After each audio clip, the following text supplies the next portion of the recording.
따라합시다. 그들의 믿음을 보시고, 그들의 믿음을 보시고. 제가 지난주에는 좀 말씀을 안 드렸는데, 이번에 이제 미국 가서 이제 서부 남가주 지역에서 장애인 신학 세미나를 마치고 이제 동부에 가서 장애인 캠프, 그러니까 보통 이제 사랑의 캠프라고 이름을 줘서 15년 동안 하고 있는데요. 그 동부 쪽에 각 지단 연합으로 이제 갖는 거예요. 근데 참 여러 가지 새삼스럽게 느낀 게 참 많아요.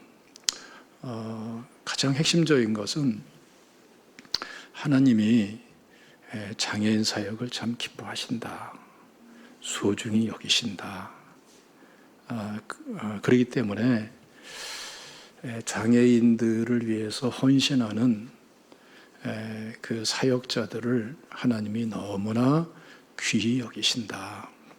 그런 생각이 참 마음에 깊이 있게 새삼스럽게 와닿는 그런 시간이었어요. 여러분, 장애인들을 돌보는 게 어디 쉽습니까? 600명 이상 모였으니까 별별 장애인이 다 있어요. 뭐 신체적인 장애인도 있고 정신지체 장애인도 있고 그야말로 앞을 못 보는 사람도 있고 얘기해도 잘 제대로 알아듣지도 못하는 사람도 있고 휠체어는 뭐 말할 것도 없고 그런 장애인들을 위해서 헌신하는 사람들, 이게 참 쉬운 게 아니거든요. 일반적으로 어떻습니까? 좀 그런 현실을 맞이하면 피하고 싶죠. 그렇죠? 좀 나는 좀 부담된다 이런 생각을 일반적으로 가져요. 그분들도 다 그런 마음을 가질 수 있는 사람들이고 갖는 과정이 있었겠죠. 그것을 뛰어넘어서 그들에게 다가가고 그들을 사랑하고 그들을 위해서 헌신하는 이 사람들이 참 보통 소중한 것이 아니다. 그런 생각을 참 새삼스럽게 많이 했습니다. 사실은 장애인들을 돌보고 장애인 사역을 하면요, 장애인만 기피하는 것이 아니라 장애인이 부담되는 사람들은 장애인 사역하는 사람들도 기피해요. 뭐나 꼭 뭐 도움을 좀 받으러 오는 게 아닌가, 또 괜히 나까지 괜히 얽히는 게 아닌가. 그래서 장애인 사역하다가 장애인 사역을 하는 사람들이 아픔을 겪고 마음의 상처를 입는 경우들이 참 사실 얼마든지 많이 있는 것입니다. 그런 것을 극복하면서 해나가는 거예요. 제가 돌아오면서 카톡방에다가 간단하게 소감을 한마디 올렸어요. 장애인 사역하는 사람에게 까불지 마라. 이해가 되세요? 그렇게 말을 올리면서 하나님께서는 장애인 사역을 기뻐하시고 이 사역하는 사람들을 소중히 여기시고 편들어 주십니다. 그랬더니 그저께 지금 총단장은 미주 총단장은 바뀌었고 다른 사람이 돌아오면서 맡으니까 전에 총단장 했던 분이 저한테 일부러 전화를 했어요. 안부를 묻으면서 어떻게 생각하면 상당히 거친 표현인데 그 말 한마디가 그렇게 위로가 됐대요. 용기가 되고. 그러니까 평소에 맺힌 게 많은 거죠. 하나님이 기뻐하는 일의 특징이 그렇습니다. 하나님은 기뻐하시는데 세상은 싫어해요. 어떤 하나님의 일이라도 그런 면이 여러 형태로 있어요. 그렇기 때문에 사실은 하나님의 일은 그만큼 또 귀한 면이 있는 거예요. 이번 여름에 여러 가지 행사를 우리가 맞이하면서 가져야 될 태도가 무엇인가? 오늘 말씀을 통해서 우리가 참 마음 깊이 담아야 될 내용이 있습니다. 지금 이 중풍병자 한 사람을 여러 사람이 예수님께로 데리고 오는 거죠. 사람들이 네 사람에게 들것에 매어가지고 이렇게 좀 오는 거예요. 사람들이 너무나 많으니까 다가갈 수가 없어서 지붕 위로 올라가서 지붕을 뜯고 예수님께로 이 중풍 환자를 달아내리는, 그래서 치료받게 하는 이러한 사건이 이 기본적으로 펼쳐지고 있는 그러한 줄거리 내용인 것입니다. 그런데 여기서 예수님께서는 이 사람들의 자세를 뭐라고 말합니까? 믿음이다라고 말씀하신다는 거예요. 지금 믿음이라는 게 뭐냐라는 것이요, 참 정의를 내리는 게 그렇게 쉽지만은 않아요. 믿음이란 무엇이냐? 그 하나의 주제로 한 권의 책 전체가 그렇게 되어 있는 앤드류 머레이라는 사람이 쓴 책도 제가 지금 가지고 있는데, 그렇게나 믿음이라는 게 설명하기가 넓고 복잡하고 많은 내용을 함축하고 있는 것이기도 해요. 그렇지만 오늘 말씀을 통해서 보면은 믿음의 본질적이고 근본적인 것들의 핵심적인 것을 아주 그냥 간략하게 실제화시켜서 말씀하는 내용을 볼 수가 있어요. 그래서 믿음이라는 개념은, 그 내용은 굉장히 장황하게 늘어놓을 수도 있지만 또 본질적으로 들어가면은 아주 간략하게 정의해서 그 믿음의 열매를 맺을 수 있다라는 것을 우리가 볼 수가 있는 것이죠. 오늘 본 말씀을 통해서 믿음이 뭐냐? 먼저는 믿음은요, 예수님께 나가는 것이고 예수님께 다른 사람을 데리고 나가는 모습으로 나타나고 있어요. 중풍병자라는 것은 일반적으로 불치의 병입니다. 불치의 병에 일반적으로 속합니다. 더군다나 이 사람은 걷지도 못하니까 그냥 반신불수 상태처럼 심각한 상태예요. 자, 그런데 이 중풍병자 주변에 있는 사람들은 이건 나을 수 없는 병이야, 너무 심해, 이렇게 머물러 있질 않고 이 사람을 데리고 예수님께로 나오는 것. 여러분 생각해 보세요. 이거 믿음 아닙니까? 그 과정에 예수님께 나아가면 무언가 해답이 있다라는 믿음이 없이는 이렇게 행동할 수가 없는 거죠. 믿음은 이런 형태로 나타나요. 어떤 형태입니까? 예수님께 나아가는 형태.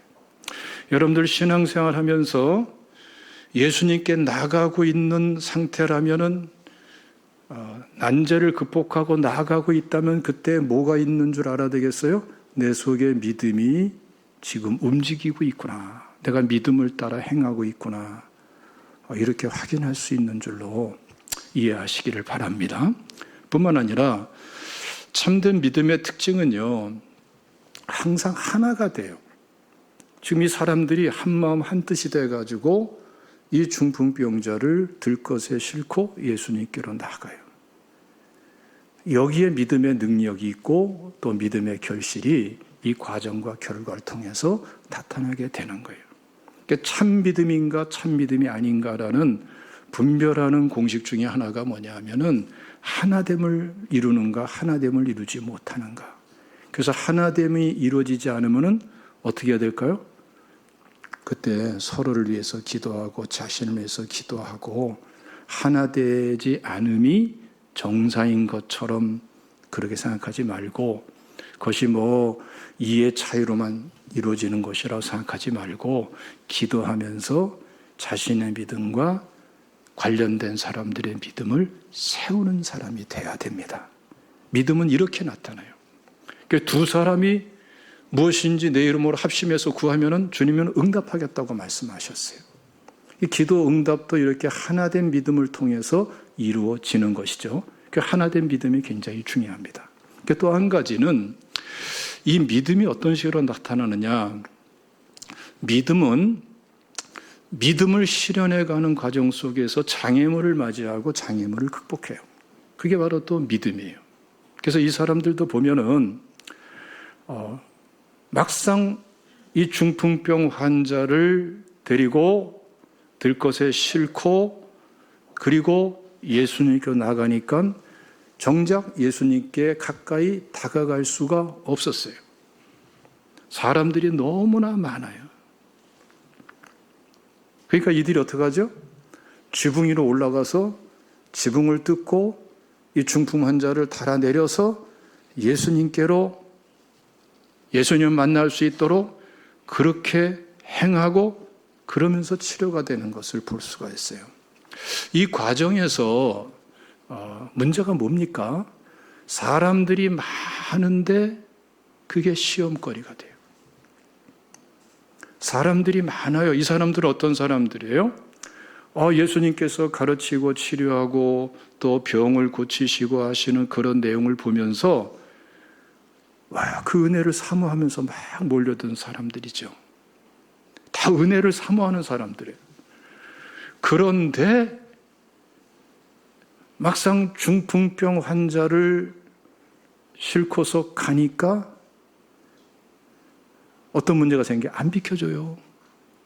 여러분, 이 사람들이 왜 지붕까지 올라가서 뜯고 난리쳤겠습니까? 사람들이 은혜를 사모한다 그러면서 양보를 안 해. 비켜주질 않아. 사람이 아무리 많아도 비켜줄 수 있는 거예요. 안 비켜줘. 이것이 여러분, 이 중풍병자를 데리고 간 사람과 중풍병자에게는 얼마든지 시험거리가 될 수가 있어요. 세상에. 은혜를 사모한다는 사람들이 왜 저 모양이야? 저게 은혜를 원하는 바른 자세야? 세상에 이렇게 야박할 수가 있어? 인간적인 도리로 그럴 수 없어? 이러면서 얼마든지 시험거리를 삼을 수가 있는 거예요. 그러나 이들은 문제가 부딪혔을 때에 시험거리로 삼지 않고 오히려 그것을 극복할 수 있는 창의적인 믿음으로 접근해 가요. 좀 거칠긴 하더라도 지붕을 뜯고 달아내리는 것을 볼 수가 있어요. 여러분, 이번에 우리 여름 행사 진행되고 있고 또 우리 제자 알파도 맞이되고 이제 다가오고 있는데 여름 행사만이 아니라 그 어떠한 하나님의 일도 하나님의 일의 특징이 뭔지 아십니까?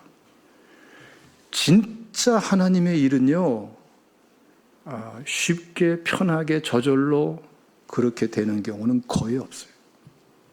알파도 마찬가지. 우리가 알파 중 52기면 굉장히 여러 번 한 거예요. 이렇게 많이 하는 교회도 많지가 않아요. 예? 그런데 제가 돌이켜보면은 1기부터 지금 2기를 맞이하는 이때까지 알파를 맞이하면서 준비하면서부터 해가지고 어려움이 없었던 적이 한 번도 없어요. 단 한 번도 없어요. 준비 때부터 시작할 때부터 어렵고 그 과정이 어렵고 성령 수양이 앞에 두고 어렵고 항상 이거 더 이상 진행이 안 되겠구나. 여기서 멈출 수밖에 없나 보다 싶을 그러한 어려움들이 매번 있었어요. 매번 한 차례, 두 차례, 세 차례 매번 있어요. 그게 하나님의 일입니다, 여러분. 이번 각 기관에서 여름 성경학교 중고등부 수련회를 감당하는 우리 선생님들, 여러분 꿈 깨세요. 하나님의 일이니까 즐겁게 되고 쉽게 되고 편하게 되고 형통하게 되고 내가 생각한 것 이상으로 되고 잘 되리라. 그런 생각 다 버리셔야 돼요. 하나님의 일은 그렇게 이루어지는 것 같지만 그렇게 이루어지지 않아요. 오히려 여러분들 앞에는 분명히 장벽이 다가오고 위기가 다가오고 시험거리가 다가오고 마치 중풍병 환자를 데리고 예수님께 나갈 때에 그 사람들이 안 비켜주고 시험거리가 되듯이 여러분들 앞에도 얼마든지 시험될 만한 일이 널려 있게 되는 것이 하나님의 일의 특징인 것이. 그것을 뛰어넘고 오늘 이 본문의 사람들처럼 그것을 극복하고 뛰어넘어서 하나님 앞에 믿음으로 나갈 때에, 그때에 비로소 하나님께서 이렇게 하시는구나, 하나님의 일은 이렇게 이루어지는구나, 하나님이 하셨구나, 이렇게 이루어지는 것이 하나님의 일이 이루어지는 일반적인 그러한 단계예요. 그래서 여러분, 하나님의 일을 하다가, 이게 분명히 하나님이 기뻐하는 일인데, 그러한 하나님의 일을 확신하고 하다가 어려움이 닥치면은 어떻게 생각해야 됩니까? 경험을 동원해가지고 또 말씀도 보고 하면서, 드디어 진짜 하나님이 이루어질 단계가 되었구나, 드디어 올 게 왔구나, 시험거리가 찾아왔구나, 그런 마음 자세를 가지고 승리해 나가고 뛰어넘으셔야 돼요. 오히려 여러분, 어떤 자세를 가져야 되냐면, 한 걸음 더 나가서 하나님의 일이 지금 이루어지는데 이제 지금쯤 시험거리가 찾아올 때가 됐는데 오늘 올래나 내일 올래나 누구를 통해 올래나 하고 기다리는 자세를 가져야 돼요. 이 빈말 같으죠?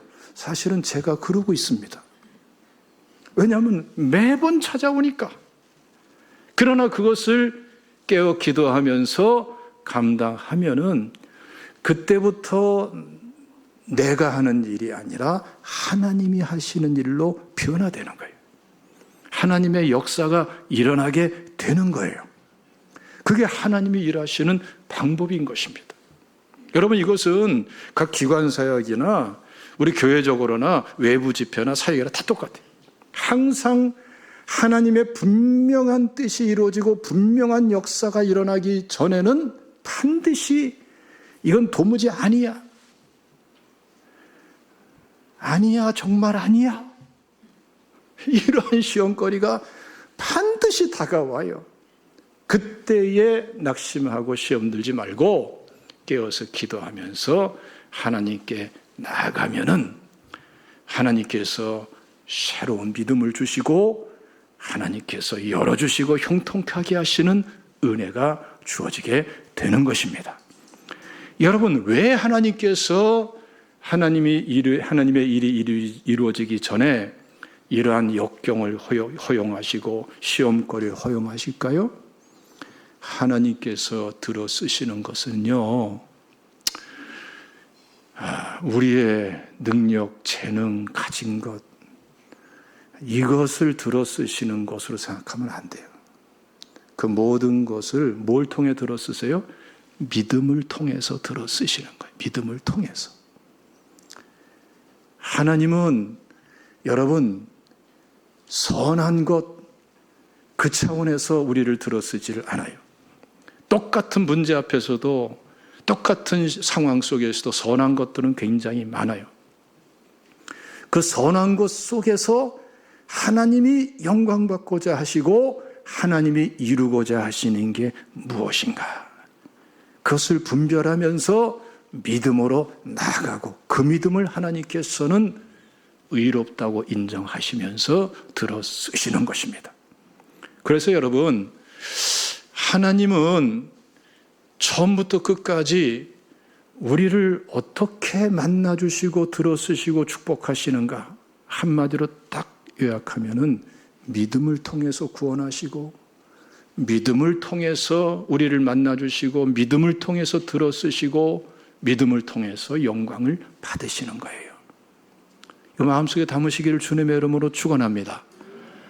믿음이 없이는 기쁘시게 못하나니, 말씀이 그대로 우리 현실에 매일같이 이루어지는 거예요. 우리 직분 사역 속에 그대로 이루어지는 거예요. 우리는 여러분, 예수 믿을 때부터 믿음으로 의롭다함을 받고 예수 믿은 하나님의 자녀들입니다. 우리가 신앙 생활도 다른 것으로 의롭다고 인정받으려고 그러면요, 여러분 돌이켜 보십시오. 이것도 시험되고 저것도 시험되고, 열심히 해도 시험되고, 내가 열심히 하면 열심히 못하는 사람 때문에 시험들고, 내가 열심히 못하면 나는 왜 이래 그러면서 시험들고, 별별 시험이 다 들어요. 다른 것을 나의 의로 삼고 하나님 앞에 내놓을 적에는 별별 시험거리가 다 이루어져요. 그러나 하나님 앞에서 나는 의로운 게 아무것도 없습니다. 오직 십자가 보혈의 은혜만을 믿습니다.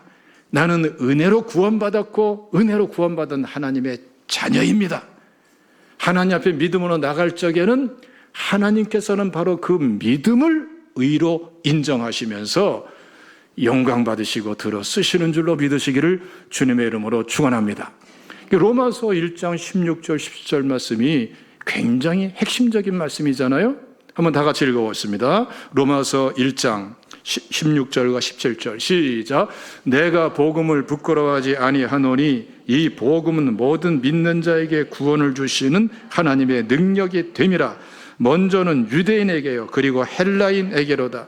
복음에는 하나님의 의가 나타나서 믿음으로 믿음에 이르게 하나니 기록된 바 오직 의인은 믿음으로 말미암아 살리라 함과 같으니라. 아멘. 여러분, 오늘날 그리스도인들이 범하는 가장 큰 오류가 뭔지 아십니까? 예수 믿을 때는 믿음으로 의롭게 인정받고 구원받은 줄을 인정하면서 생활 속에서는 믿음으로 의롭게 인정받는다는 것에 대해서 명확한 정리를 안 하고 있어요. 그러니까 은혜를 따라서 믿음으로 의롭다고 인정받고 하나님의 자녀가 되었는데 실제 생활 속에서는 이것으로 의를 주장하고 저것으로 의를 주장하고 이것으로 의를 평가하고 저것으로 다른 사람의 의를 평가하고 어느새 은혜를 떠나고 믿음을 떠나요. 그렇게 직분을 감당하면은 여러분 힘이 없어요. 하나님의 역사가 없습니다. 다 내려놓으세요. 로마서 말씀 그대로 모든 사람이 죄인인 듯이 나도 죄인이다. 나한테는 의가 아무것도 없다. 나는 오직 사실은 지옥 갈 죄인이다. 의가 없다. 그러나 오직 예수 십자가 보혈의 은혜로서 이 대속의 은혜로서 내가 하나님의 자녀가 될 수 있는 길이 열렸다. 길이요 진리요 생명이신 예수 그리스도를 믿음으로 영접하면은 그 믿음을 의롭다고 인정하시고 나를 하나님의 자녀로 삼아 주셨다. 이제 내가 사는 것은 육체 가운데 사는 게 아니다. 율법 가운데 사는 것이 아니라 나의 의를 입증해 나가면서 사는 것이 아니다. 오히려 하나님의 의를 입증하면서 살아가는 것이다. 그것은 오직 믿음으로만 입증할 수 있다. 그래서 여러분 생활 속에서도 하나님 앞에 믿음을 인정받고 믿음으로 의롭다고 인정받는 생활이 되셔야 돼요. 직분을 감당하면서 난 이만큼 했는데 나는 저만큼 했는데 나는 저렇게 헌신했는데 여러분 그거부터 이미 시험거리가 시작되는 거예요. 그것이 아니라 하나님 앞에서 믿음으로 해야 되는 거예요. 믿음으로. 그래서 여러분 오늘 본문 말씀 보면은 이 중풍병 환자를 예수님께로 데리고 가는 이 사람들 보십시오. 많은 사람들이 진을 치고 서서 은혜 받겠다고 구경하고 몰려 있는데 아무도 비켜주질 않아요. 시험거리가 될 수 있지만 이 사람들은 오히려 예수님께 나아갈 수 있는 방법이 무엇인가? 이 시험거리를 뛰어넘어서 이 중풍병 환자가 치료될 수 있도록 예수님께 데려갈 수 있는 방법이 무엇인가? 시험에 매달리는 것이 아니라 은혜에 매달리며 믿음으로 내가 할 일이 무엇인가? 그러면서 지붕 위로 올라가서 지붕을 뜯고 이 환자를 예수님 앞으로 달아내린 것입니다. 그리고 예수님께서는 그들의 믿음을 보시고 치료해 주신 것입니다. 여러분, 오늘날 많은 그리스도인들이 믿음을 자꾸 감정으로만 생각하고 지식으로만 생각하고 자꾸 느낌으로만 생각하고 은혜라는 말로 믿음을 왜곡해요. 믿음은 그런 게 아닙니다. 말씀의 은혜 받았다고 말씀의 은혜가 어떻고 여러분 말씀에 은혜 받은 다음을 생각해 보세요. 말씀으로 은혜 받는 것은 귀하지만 말씀 은혜 받은 다음에 열매가 있었어요? 성령의 불을 받은 게 중요하지만 그렇지만 그 후에 열매가 있었어요? 은사가 열어지는 것, 은사 사모하고 은사가 풀어지고 활용하고 여러분 자꾸 그거 사모하고 그러는데 은사가 주어진 다음에 열매가 있었어요? 어떤 응답이 있고 어떤 축복이 있고 어떤 열매가 있었습니까? 문제가 뭡니까? 믿음은요, 오늘 본문의 이 사람들처럼 감동으로 끝나도 안 되고 생각으로 끝나도 안 되고 믿음은 하나님의 은혜를 따라서 행함으로 옮겨져야 돼요. 그것이 바로 온전한 믿음이고 살아있는 믿음이고 열매 맺는 믿음인 줄로 믿으시기를 주님의 이름으로 축원합니다. 이 말씀 한번 읽어봅시다. 야고보서 2장 말씀. 야고보서 2장 17절 다 같이 읽습니다. 시작. 이와 같이 행함이 없는 믿음은 그 자체가 죽은 것이니라. 19절 시작. 내가 하나님은 한 분이신 줄을 믿느냐 잘하는도다. 귀신들도 믿고 떠느니라. 22절 시작. 내가 보거니와 믿음이 그의 행함과 함께 일하고 행함으로 믿음이 온전하게 되었느니라. 26절 시작. 영혼 없는 몸이 죽은 것 같이 행함이 없는 믿음은 죽은 것이니라. 그러니까 여러분 은혜 받았다, 말씀의 은혜다, 성령의 불을 받았다, 은사가 있다, 성령 충만 받았다, 너무나 다 귀한데 거기서 멈춰 있으면 열매가 없어요. 응답도 없어요, 축복도 없어요. 어느새 성령의 은혜는 소멸돼요. 말씀의 은혜도 추억으로 끝나버려요. 그러나 하나님께서 주신 은혜를 가지고 우리가 죄를 회개하고 예수님을 영접하듯이 그리고 그리스도인의 삶을 출발하듯이 오늘날도 우리에게 주신 은혜를 가지고 오늘 이 중풍병 환자를 예수님께로 달아내려는 이 사람들처럼 시험거리를 뛰어넘고 행함으로 옮길 때에 우리 속에 주어진 믿음은 실제적인 믿음이 되고 온전한 믿음은 완전한 믿음이 되고 열매 맺는 믿음이 되고 하나님의 역사를 가져오는 믿음이 되는 줄로 믿으시기를 축원합니다. 살아보세요. 하나님 말씀은 그대로 여러분들의 인격과 삶 속에서 입증되고 실현될 줄로 믿으시기를 축원합니다. 맨날 남의 은혜, 남의 간증만 들으지 말고 여러분들 살아보세요. 하나님이 은혜 주셨는데 은혜대로 행해 보세요. 행함 있는 믿음으로 가보세요. 하나님의 역사를 체험할 수 있고 이제는 간증을 듣는 사람이 아니라 간증을 하는 사람이 되는 것입니다. 간증하는 사람이 복된 줄로 믿습니다. 할렐루야. 여러분, 그러므로 오늘 본 말씀은 우리에게 사실은 평범해 보이지만 굉장히 실질적인 도전을 주는 거예요. 하나님의 역사는 믿음을 느낄 때에, 믿음을 지식적으로 이해할 때에 이럴 때 주어지는 게 아니에요. 주어진 믿음을, 그 은혜를 가지고 믿음으로 순종하며 행할 때에 하나님의 역사는 일어나게 되는 것입니다. 할렐루야. 이번 주간에 여러분 실제로 이거 다 체험할 수 있는 은혜예요. 말씀을 그대로 체험할 수 있는 한 주간 되시기를 주님의 이름으로 축원합니다.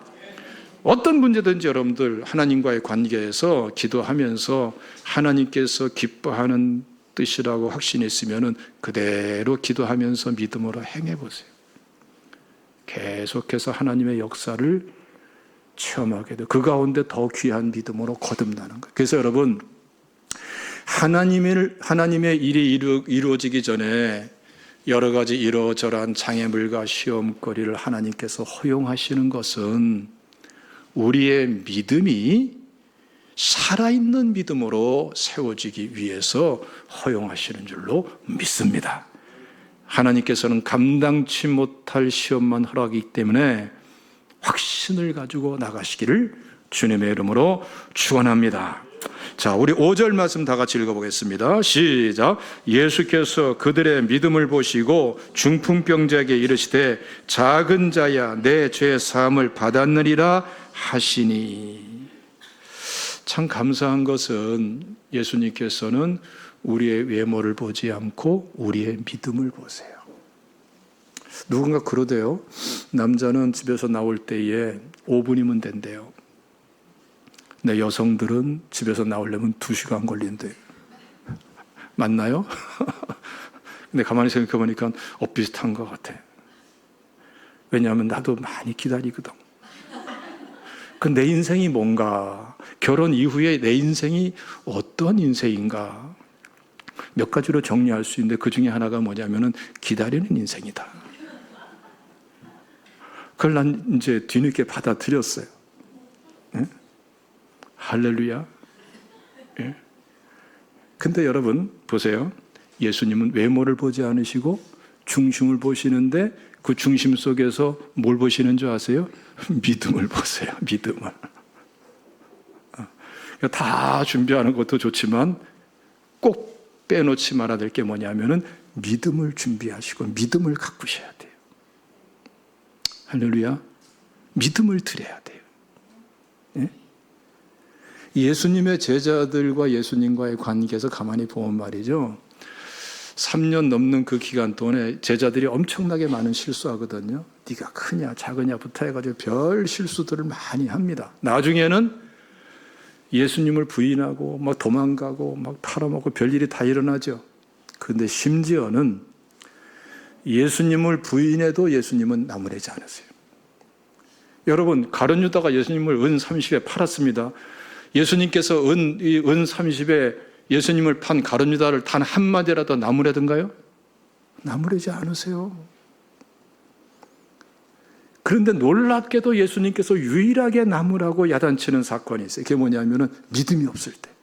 이 믿음이 적은 자들아. 예수님의 관심은 뭐에 있어요? 믿음에 있어요. 예. 지금 이 시간에 5분 투자하고 나온 사람이라 2시간 투자하고 나온 사람이라 예수님은 뭘 보신다고요? 믿음을 보세요. 손해본 것 같으죠? 뭐 가꾸는 것도 중요하죠. 그런데 중요한 거는 믿음을 가꾸셔야 돼요. 지금 우리에게 하나님께서 찾으시는 것은 믿음이에요. 믿음. 어떤 믿음?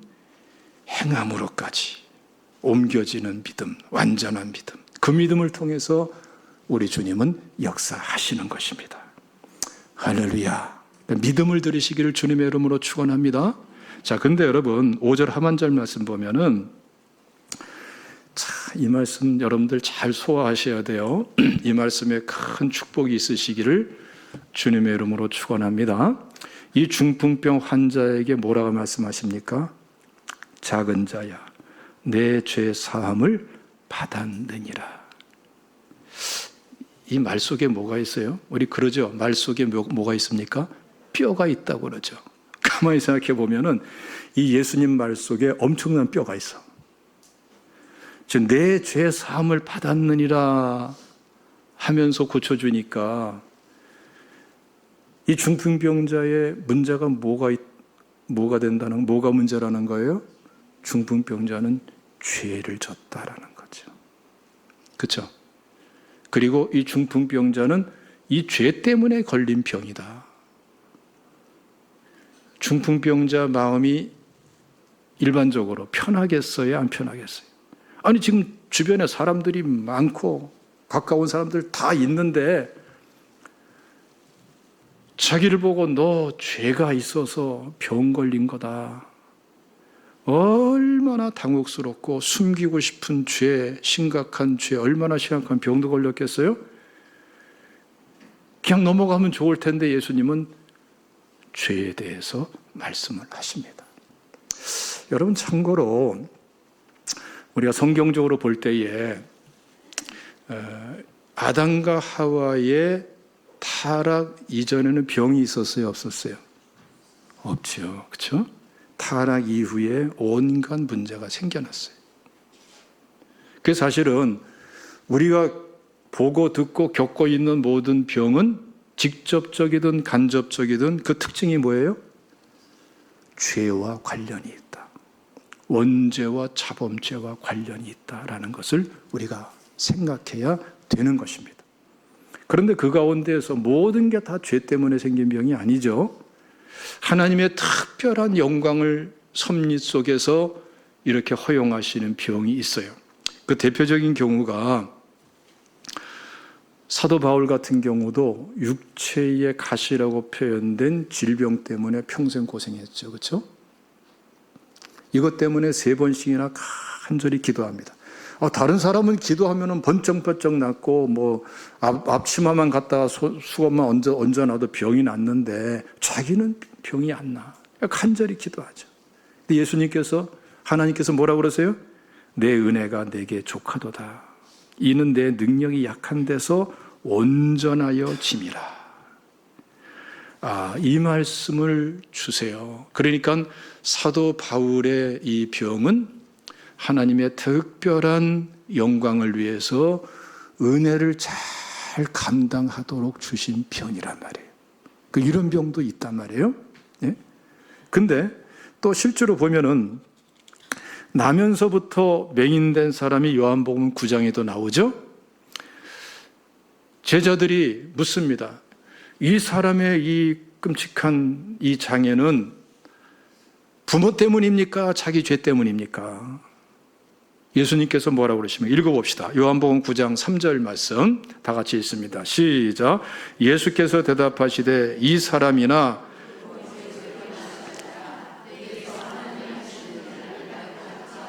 자, 하나님이 하시는 일을 나타내고자 하심이라.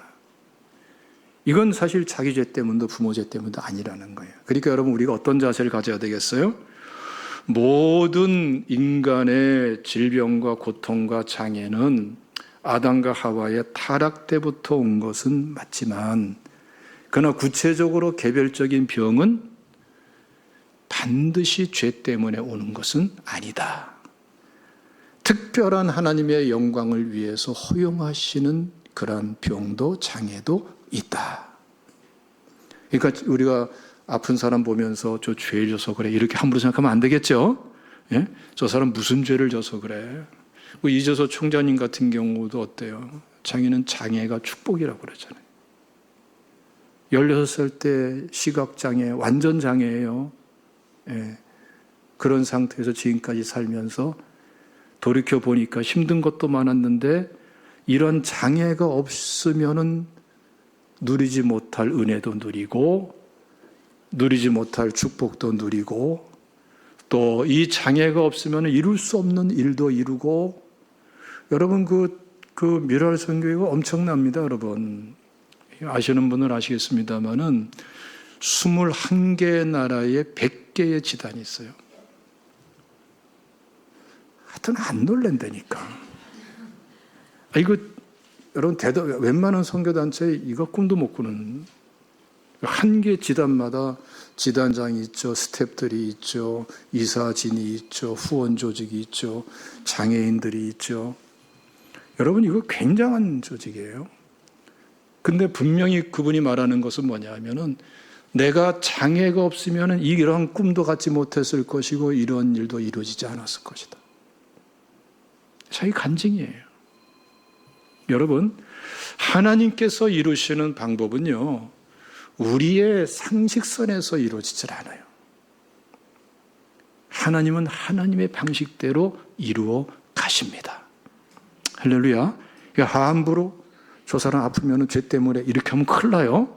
근데 또 우리가 잊지 말게 뭐냐면은 죄 때문에 주어지는 병도 있더라 라는 겁니다. 요한복음 5장 말씀 보면은 베데스다 못에서 치료받은 38년 된 환자가 있죠. 예수님께서 그 환자를 치료해 주신 다음에 그 환자에게 말씀합니다. 한번 읽어볼까요? 요한복음 5장 14절 말씀 시작. 그 후에 예수께서 성전에서 그 사람을 만나 이르시되 보라 내가 나았으니 더 심한 것이 생기지 않게 다시는 죄를 범하지 말라 하시니. 이 사람은 뭐 때문에 병이 들었어요? 죄 때문에 병이 들었어요. 오늘 본문의 중풍병자도 무엇 때문에 중풍병이 걸렸어요? 죄 때문에 병이 걸렸어요. 이런 경우는 얼마든지 있다.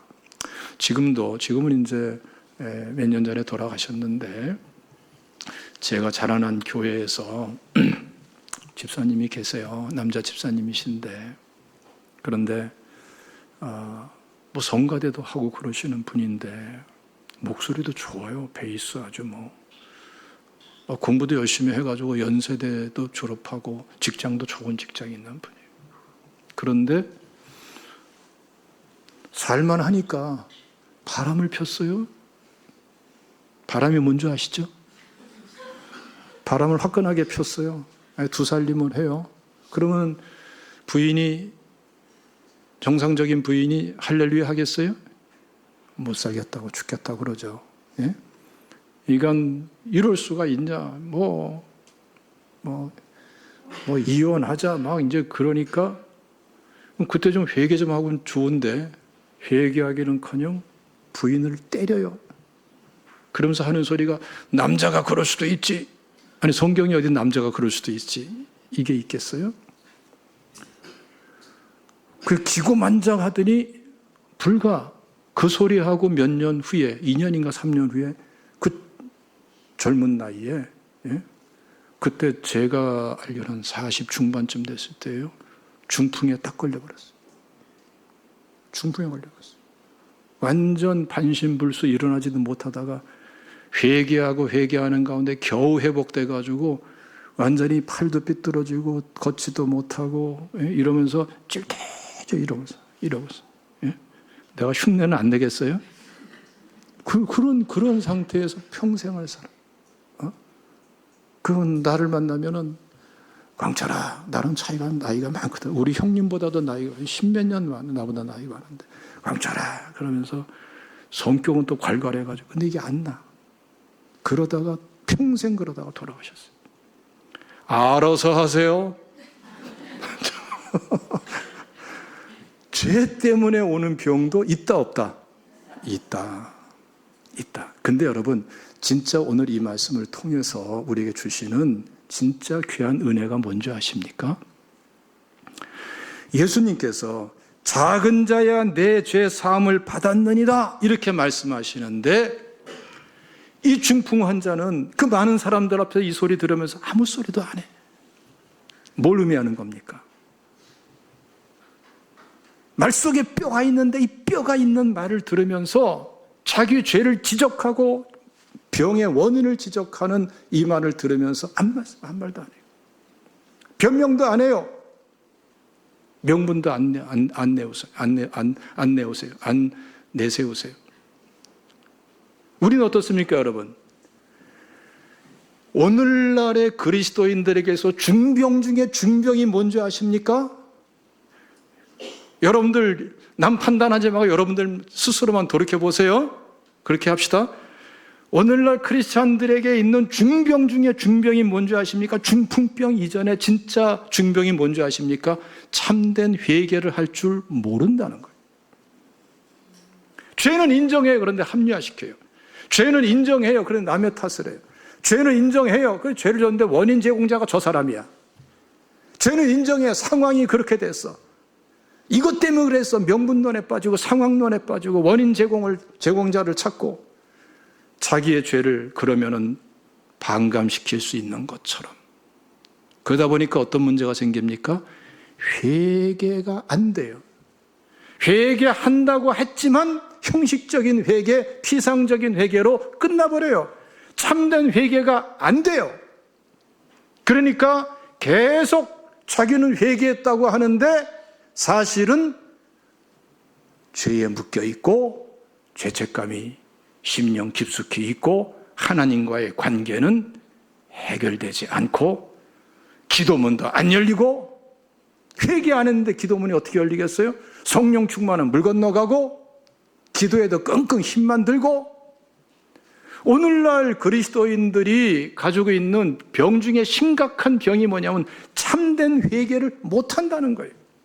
오늘 이 중풍병 환자는 참 회개자의 본을 보여주고 있어요. 참 회개자는요, 특징이 뭔지 아십니까? 여러분들 다 확인할 수 있어요. 특징이 핑계대지 않아요. 합리화시키지 않아요. 정당화시키지 않아요. 명분 내세우지 않아요. 남의 탓으로 돌리지 않아요. 원인 제공이 누가 했다. 원인 제공자가 누구다. 상황이 이렇다. 이런 소리 안 해요.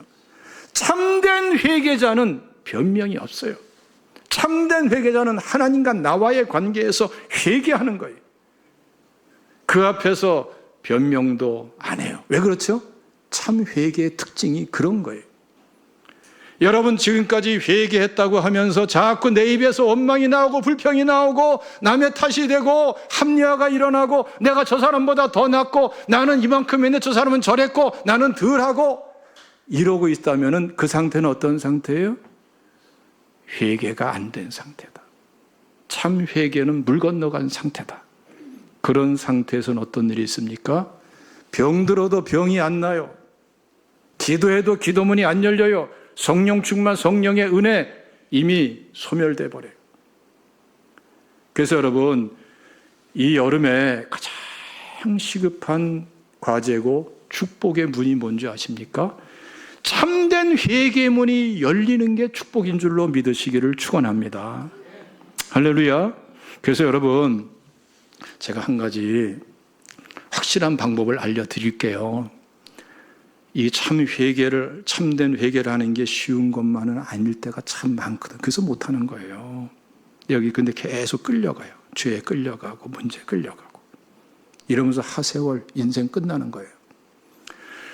회개가 안 되면요, 교회 와서 작전기도 하세요. 그래도 안 되잖아요. 그러면 어떻게 생각합니까? 야, 내가 이거 중증에 걸렸구나 이해하시고, 그래도 안 되면은 금식기도 하세요. 썰렁하네요. 뭐 그렇게 먹었으면 됐지 뭐 더 먹으려고. 체중 이상 생길 정도로 먹었으면 됐지 뭐 언제까지. 그래요 안 그래요? 하나님께 작전 기도하세요. 금식하시면은 가장 효과적이에요. 참된 회개를 하는데. 예? 또 뭐 하루에 한 끼 이런 소리 하지 말고, 그건 다이어트지 무슨 금식이야. 목적이 다이어트 돼가지고 회개가 되겠어요? 그게 아니고 한 3일 정도 작정하세요. 3일 정도. 3일. 얼마나 좋아요, 여름에. 교회 와서 하셔도 돼요. 뭐 에어컨 다 틀어도 괜찮아요. 금식기도 한다는데 걱정하지 마요. 팡팡 틀고 하세요. 영양 물만 마시고. 3일인데 뭐 괜찮아요. 종합 비타민 이만큼 먹으려고.